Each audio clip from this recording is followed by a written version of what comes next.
지금 이제 굉장히 관찰 대상 중에 하나인데 이미 전병헌 지금 새누리당 대표로 돼 있죠. 전에 정무수석. 이 친문 핵심이라고 돼 있죠. 왜냐면 정무수석을 때 이게 비리 때문에 이제 관둬가지고 결국 이제 공천을 계속 못 받고 있는데 전병헌이가 뭐라고 그랬어요. 전병헌 대표가. 이거 이제는 삼총상김 중심으로 모일 거야. 이렇게 얘기했고 그 다음에는 또 하나 뭐라 했느냐. 지금 이제 민주당의 작전을 노출이 아니라 이제 폭로를 하고 있어요. 민주당은 지금 장외 집회, 우리가 충분히 상정하는 거죠. 장외 집회를 그냥 집회가 아니라 폭력화시킨다. 폭력화시켜갖고 한 칼에 윤석열 정부를 무너뜨리려고 할지도 모른다. 그럴 가능성이 상당하다. 이런 폭로를 하고 있습니다. 그러면 혼란이 진짜 올까요? 그러니까 쉽게 얘기해서 내란을 선동하는 것이요. 내란 선동. 이게 내란 아닙니까? 내란 선동. 그러면 이거 그냥 역풍 정도가 아니라 지금 그러지 않아도 이재명이 정치 끝났는데 이거는 북한으로 보내야죠. 북한. 왜? 북한의 대남 통전 전략과 맥락을 같이 하는 폭력 선동이니까 요거를 경고하고 나섰어요. 폭력화. 자, 그래서 지금 페난메이커가 보도하고 있는 바에 따르면은 이번 집회, 그러니까 1, 2, 3, 세 번 했잖아요. 세 번의 집회가 전부 다 실패했다. 뭐 저도 그러고 여러분들도 같은 생각이었겠죠. 예.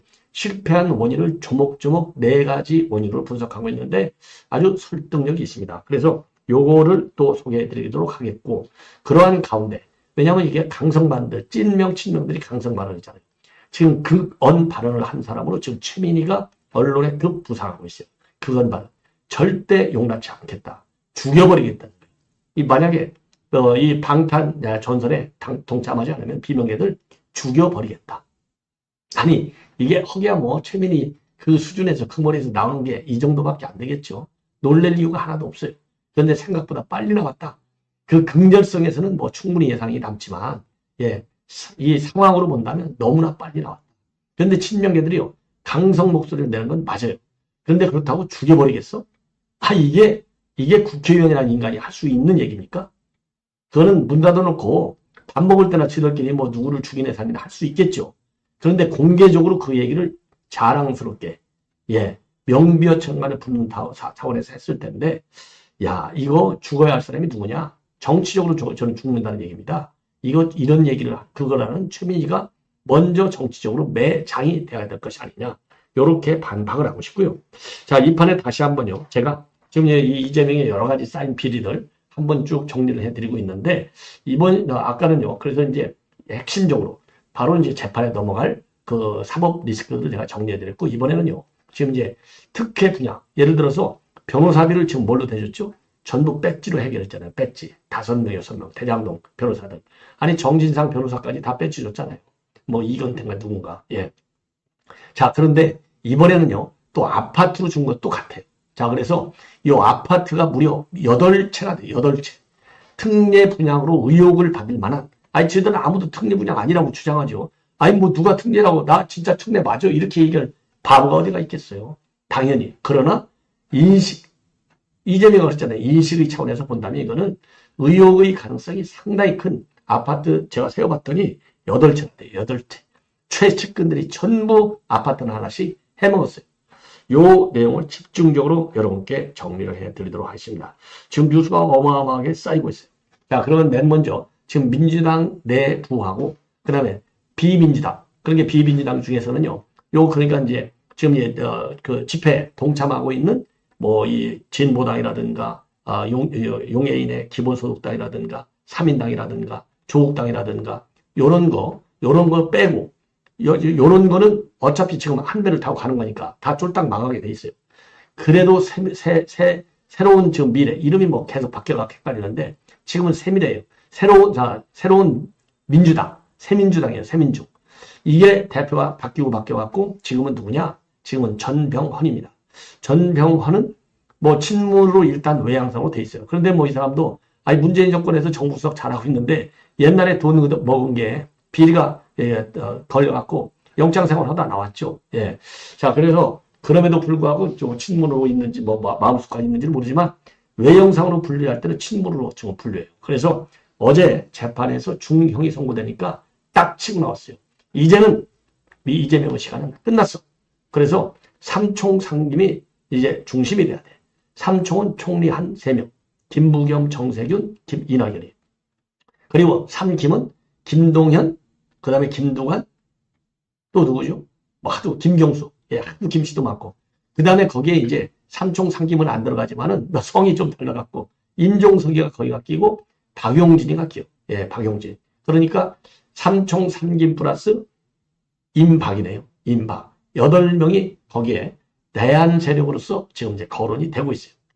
그래서 1차적으로 이제 초1회가 있어요. 초1회. 예, 그룹핑 되어 있는 게 초1회가 있어요. 비명계. 그러니까 친명계에서는 뭐가 있죠? 더민주 전국혁신회의. 현역만 31명. 전에는 제로였었는데. 그만큼 비명횡사, 친명횡재를 한 산 증거가 바로 더민주혁신회의가 제로였었는데 31명의 배지가 모여 들어갔고 친명의 최대 의원 조직으로 딱 자리 잡음을 한 거예요. 그런 것처럼 이제 비명횡사된 사람들, 요 사람들이 뭘 만들어 갖고 있느냐? 초1회를 만들었어요. 예, 그래서 첫 번째 뭐 일요일 날 모인다고 해서 뭐 초일회인가 뭘로 만들었다고 하는데 뭐 초일회도 있고 뭐 초목회도 있고 많아요. 여하간 초1회. 자, 그래서 초1회가 움직이기 시작했습니다. 그래서 초1회에서요, 김부겸, 그 다음에는 뭐 이낙연, 이런 분들을 모아서, 이런 분들을 이제 강연, 왜냐하면 자기는 이제 세미나 같은 거 할 때 연사로 초대해서 강연을 듣겠다. 항상 그러잖아요. 뭐 세력할 때 우리는 공부 모임이야 이렇게 시작하잖아요. 공부를 뭐 학교 다닐 때도 제대로 공부한 사람 몇 명이나 돼요, 민당에. 그런 사람들이 지금 새롭게 공부해? 이거 무슨 공부하는 거예요? 이재명이는 어떻게 때려잡아야 되느냐? 지금 법원에서 반은 죽여놨어. 우리가 한번 다 남은 반 죽여야지. 요런 얘기 하지 않겠어요? 자, 그래서 그런 움직임이 있고 그 다음에 친명 안에, 그렇죠? 친명 안에, 찐명 안에서도 지금 선절 목소리가 나오고요. 그래서 요거는요, 제가 직접 인용을 해드리겠습니다. 매우 중요한 발언입니다. 김윤덕 사무총장이 기자 간담회를 가졌어요. 여기에서 앞으로 당 차원에서 대책을 세워서 법적으로 대응하겠다. 상당히 수긍하기 어려운 결론이다. 그래서 항소하겠다는 것이고요. 당 대표의 재판에 직접 나서진 않는다. 그간의 기조를 갖다가 전환하겠다는 거. 아니, 지금 왜 재판에 직접 안 나섰어요? 이보다 더 어떻게 나서요? 웃기는 거죠. 예. 그래서 지금 이제 더군다나 이제 보조금, 선거보조금 받아야 되기 때문에 이거는 아주 구체적으로 대응해 나가겠다. 그래서 이건 당의 문제다. 그래서 앞으로 유사 출신 의원들하고 이제 활동해 나갈 것이다. 더 강력하게 법적 대응을 하겠다. 예.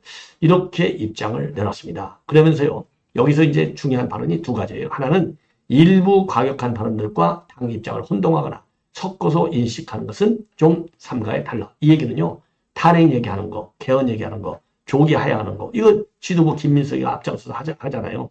요거를 당 입장으로 받아들여지지 말라. 요 얘기나 마찬가지예요. 그래서 이거에 대해서는 선을 딱 긋는 겁니다. 그 다음에 이제 중요한 게 바로 이거예요. 뭐가 되느냐?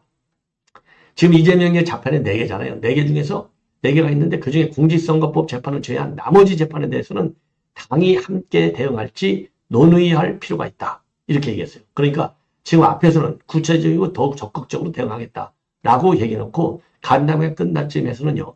당이 함께 공직선거법을 제외한 나머지 재판들 있잖아요. 예, 요 재판에 대해서 당이 어떻게 대응할지, 함께 대응할지, 당이 어떻게가 아니라 함께 대응할지예요. 함께 대응할지. 그러니까 당에서 손절할 가능성이 머릿속에 남아있는 거예요.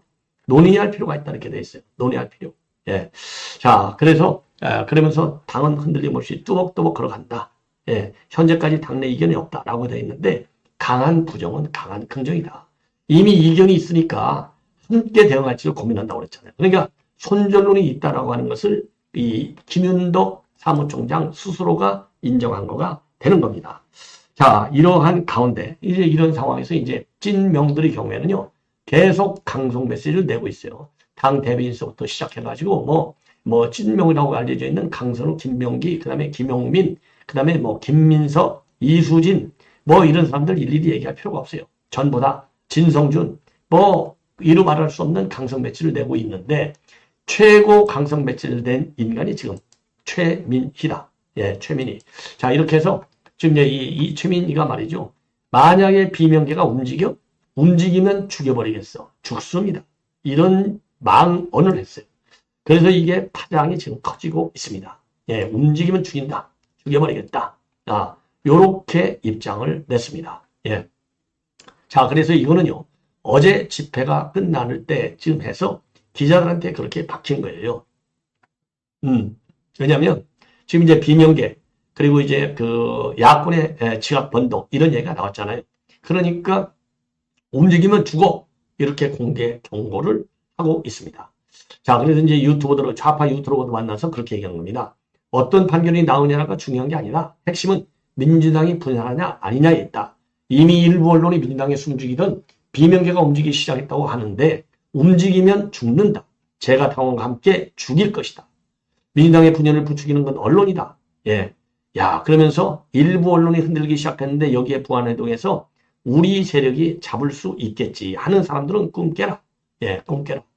자, 이 정도가 되면요. 정말 뿌리 뽑고 말 것이다. 뿌리 걷고 말 것이다. 그러면서 여기서 또 우리가 이미 한 발 물러서는 바람에 노무현 대통령은 대통령을 잃은 경험이 있지 않냐? 돈 좀 나왔다고 위축돼서 대통령을 못 지켜서 지금 이렇게 천추의 한을 갖고 살지 있지 않나? 행동을 시작해 달라.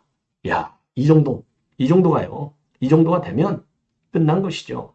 그래서 이제 조금 전에도 말씀드렸듯이 이제 초일회에서 언론 공지를 통해서 김부겸 총리를 초청해서 미국 대선 평가와 한미관계 국제제재 전망을 주제로 특강과 토론회를 열고 이제 한 달에 한 번씩 하는가 봐요.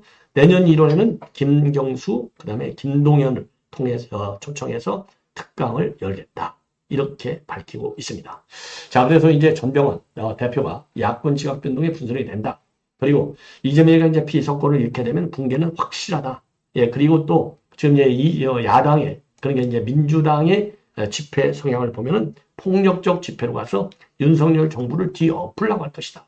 이렇게 해서 지금 폭력 선동까지 지금 하고 있다고 하는 것이 지금 다 폭로가 되고 있는 상황이다. 예, 상황이다. 이렇게 이제 보여져요. 자, 그런데 이제 문제는 뭐냐? 이 폭력화. 그러니까 노골적으로 내란을 선동한다는 거 아니에요. 제가 말씀드리지만 이재명 이런 작전은요. 북한의 공작기관이 노리는 통전 전략에 그야말로 혁명 만종일 때 보여줄 수 있는 현상이다. 그래서 이거 진보당 애들이 여기 딱 끼어 있는 거 제가 누차 말씀드렸잖아요.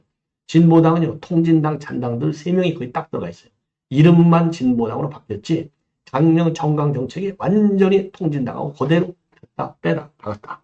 그런 점에서 우리가 이재명이가 지금 이제 이 전병헌이가 예측하는 대로 완전히 내란 수준으로 폭력화시킨다. 그러면 강력한 법 대응이 필요하다. 이런 말씀을 드리고 싶고요. 그러다 보니까 이렇게 찐명, 이런 강성들, 그야말로 이번 죄를 그 중징계를 중형이 나온 걸 계기로 해서 강성 찐명들을 제거해야 될 것이 아니냐. 그야말로 퇴출시켜야 된다. 이런 여론까지 비명계에서 지금 살살 나오고 있어요. 뭐 지도부에도 많잖아요. 뭐 예를 들어 정성호 친명차장 얼마나 방탄쳤습니까? 김민석이 하는 거 보십시오.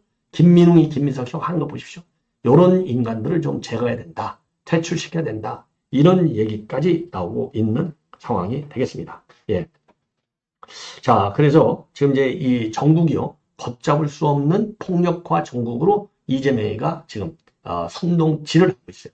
그래서 이재명의 일거수일투족은 우리가 딱 정확하게 모니터해서 정확하게 해석을 하고 평가를 하고 거기에 마땅한 대책을 강구해야 된다. 이런 말씀을 드리는 겁니다.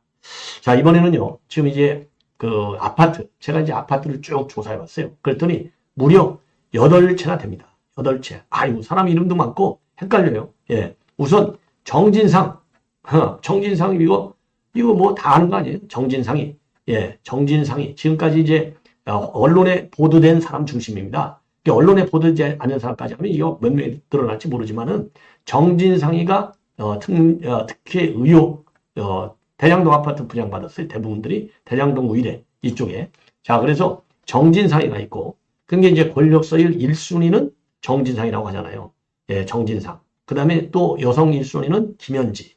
그 다음에 또 잘 모르시는 분일 거예요. 장형철. 이 경기연구원의 부원장. 그리고 이한성이는 화천대유의 공동대표로 있었죠. 이한성.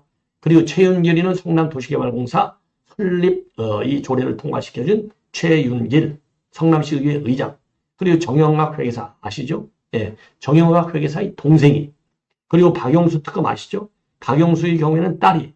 예, 물론 이 사람들 전부 다 그동안에 다 부인했죠. 그래서 이거는 부인 대 의혹 제기가 아니라 요거 전부 고발 조치해가지고 강제 수사를 해야 된다. 그러니까 이재명 때문에 말이죠. 이게 검찰의 수사력이 지금 낭비되고 있는 거예요. 민생 쪽으로 돌아가야 할 검찰의 수사력이 이재명이 이런 인간, 예, 범죄, 사법비, 부패 카르텔, 여기에 지금 카드를 댈 수 있는. 그러니까 정상적인 대한민국의 수사 능력이 이런 인간이 지금 이렇게 정치판에만 안 들어왔으면 조용하게 제대로 민생, 이런 수사를 할 거 아니에요. 예, 마약 수사 이런 거. 자, 그러면 하나씩 간단하게만 제가 말씀을 드릴게요. 요거 다 말씀드리기도 참 힘들고 피곤하고 말이죠. 예. 자, 그래서 요걸 보면은요, 김인섭의 경우에는요, 의뢰 아파트를 분양받았습니다. 98평방미터, 6억 5천만 원에 분양받았는데, 이거 몇 억이 올랐겠어요. 한 두세 배 또 올랐겠죠. 그런데 그 당시 분양 당시 경쟁률이 30대 1이었고, 현재가가 한 14억 정도 간다는 겁니다. 더 갈 수도 있겠죠. 예, 그래서 김인섭의 경우에는 이것도 아주 그냥 문제잖아요. 지금 배임형이. 예. 자, 이런 지금 그 문제가 있고, 이거 곧 11월 28일 날, 예, 지금 대법원 확정 판결 받지 않습니까? 예. 자, 그런데요, 아직까지도 저 아파트는 본인이 가지고 있다고 해요. 예, 김인섭이. 그 다음에 김영지는 대장동에 있는, 이거는 이제 김인섭이 오히려, 이 김현진은 대장동 아파트, 더샵 판교 포레스트, 84평방미터짜리. 남편하고 공동명의로 6억 9천만 원에 분양을 받았다고 합니다. 예. 그리고 이거는요, 의혹이 생길 수밖에 없는 게, 화천대유가 직접 시행한 대장동 11단지에 위치하고 있어요. 참 대단하시죠?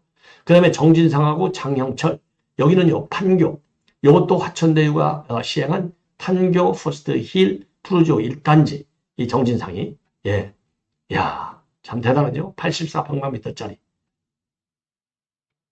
요 당시에 7억 660만 원에 분양했는데, 현재 호가는요, 1년 전 호가가 7억 정도 됐다고 해요. 그 다음에 장영철 경기연구원의 부원장. 요 사람은요, 마찬가지로 판교 포스트 힐 프로죠. 여기도 마찬가지입니다. 7억 7천만 원에 분양했다는 거예요. 예, 그 다음에 이한성이가 이게 굉장히 또 실세잖아요. 화천대유의 공동대표. 이한성이는요, 이화영의 보좌관을 지낸 인물이에요. 그리고 정영학의 여동생. 대장동 소재 더샵 판교 포레스트. 와, 참 대단한 인간들이죠. 예. 그리고 박영수 딸 특검. 여기도 판교 포스트 힐 프로죠. 이거 대장동. 야, 이거 이렇게 최영들도 마찬가지. 예, 최영들도 마찬가지.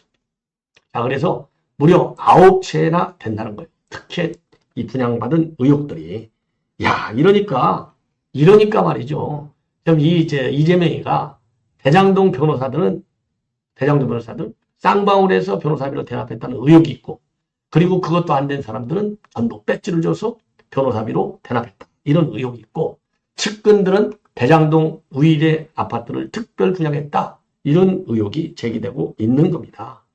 와, 참 기가 막히죠? 자, 이제 마지막으로 홍준표 시장이 이번 사법부를 아주 극찬하고 있어요. 사법부 독립을 지켜냈다. 그래서 이재명하고 민당은 다수의 힘으로 국회를 난장판으로 만들고 극성 지지자를 동원해서 판사 겁박의 전력을 다했지만은 받아든 성적은 최악이었다. 예. 그러면서 일말의 정치적 고려도 없이 순수 사법적 판단이었고 참 대단한 법관이다. 그리고 이재용 삼성전자 회장에게 구속영장 재청구할 때 법원은 집단 시위에 불복하는 영장 발부를 했는데 이번에는 사법부 독립을 지켰다. 고생하셨다. 그러면서 정치는 한때 지나가는 바람에 불과하지만 사법부 독립은 영원한 과제다. 예. 그러면서 정치에 휘둘리지 말고 지금 그대로 지금 그 모습 그대로 나아가 달라. 이렇게 당부를 하고 있습니다. 마지막으로 페난메이커가 지금 분석하고 있는 내용인데 지금 이재명이가 피의자잖아요. 피의자가 정의 화신으로 둔갑하는 이런 집회. 이거 큰일 났다는 겁니다. 자유민주주의를 훼손한 것이죠. 그러면 이번 집회 이제 3번 했는데 어떤 문제가 있느냐? 자, 야당의 대표가 판사의 판결을 부정하는 나라. 이게 대한민국입니다. 부끄럽다 이거죠. 자, 그래서 어떤 모순이 있느냐? 첫째, 이번 그동안의 연설에서 밝힌 내용. 본인이 정의와 공정을 추구해온 인물이다. 이거를 굉장히 강조하고 있지 않습니까? 2004년 7월에 정치를 시작했다. 자, 그러면서, 그 암울한 시기부터 이제 시작했다는 거죠. 그래서 노무현의 길을 따라왔는데, 죽지는 않겠다. 이렇게 얘기했지 않습니까? 그래서 공정한 세상을 만들려고 죽을 힘을 다해 달려갔다고 돼 있는데, 아니, 지가 공정한 세상 만들려고 그랬어요? 부패 카르텔만 만들었지? 그러니까 이건 이재명이가 지금까지 권력을 추구한 게 사익을, 부패 카르텔을 만들려고 권력을 추구해온 거예요. 이런 경력하고는 전혀 맞지 않은 모습을 보여줬고, 두 번째, 어제 있었던 광화문, 이 집회에서, 그 역설을 한 내용을 보면은 본인이 마치, 뭐라 하죠? 정의를 대변하는 인물인 것처럼 행동하고 있어요. 그렇지만은 이재명이는요, 정의 화신이 아니고 언제 범죄 혐의를 받는 피의자로 일단 선거법에서부터 결정이 딱 나왔잖아요. 예. 그리고 사법 리스크가 몇 개, 지금 재판만 4개지 혐의는 11개나 되잖아요. 정의 대변하고는 전혀 관계가 없어요. 이게 얼마나 잘못된 것이냐. 전과 사법이잖아요. 범죄 피의자면서도 이미 전과 사법. 그래서 정의를 대변한다는 말이 맞지 않아. 그런데 정의를 대변하는 확신인 것처럼 이 선동을 하고 있는 겁니다. 예. 자, 그 다음에 세 번째는요. 우리가 새벽에 많은 버스를 타고 나가서 식당을 내서 번 돈임을 보여주자. 이거? 아니, 지가 언제 새벽 버스 타고 나갔어요? 아니, 지금 변호사 하면서 국회의원 나오려고 하다가 안 되고, 그다음에 성남시장 나오고, 지가 언제 새벽 버스 타고 나갔어요? 이런 거짓말을 하는 거예요. 이런 거짓말을. 피해자 코스프레를 하는 겁니다. 이게 맞지 않는 얘기는 것이죠. 그리고 네 번째 문제. 이 나라 주인은 윤석열, 김건희, 명태 등으로 바뀐 것 같다. 명태균으로 바뀐 것 같다. 이렇게 돼 있거든요. 왜 여기에 또 명태균이 나오는 거예요? 그리고 이 나라 주인이 윤석열, 김건희 대통령 내외입니까? 명태균입니까? 아니잖아요. 국민이 주인인 나라를 만들자라고 되어 있는데 지금 현재 국민이 주인인 걸 보여주는 것이 이번 사법부의 판결이에요. 국민을 도용하는 겁니다. 국민을 도용. 호가호위하면서 국민을 도용이라고 해요. 더군다나 여기에 명태균이가 왜 들어가냐고요. 명태균은 우리 국민들이 지금 주인으로 봅니까? 정치 브로커로 보잖아요. 정치 브로커. 좋게 보면 무슨 뭐 킹인지 퀸인지 만들려고 했고 나쁘게 보면 사기꾼으로 보는 거 아니겠어요? 그런데 느닷없이 여기다가 주인으로 됐대. 아니 지금 명태균 구속영장을 청구해가지고 구속영장이 받아들였는데 요런 지금 선동질을 하는 거예요. 그러니까 전병헌 지금 세민조 대표가 얘기한 대로 이게 폭력 선동으로 가는 것은 그렇게 폭력 선동 집회 내란을 획책하려는 요 기도는 딱 맞아 떨어지는 기도다. 여기에 우리가 경계를 해야 된다. 그리고 이 집회와 관련해서 사법당국에서는 철저하게 법을 집행해야 된다. 이런 말씀을 드리고 싶습니다. 시청자 여러분, 이것으로 본 방송은 마칩니다. 대단히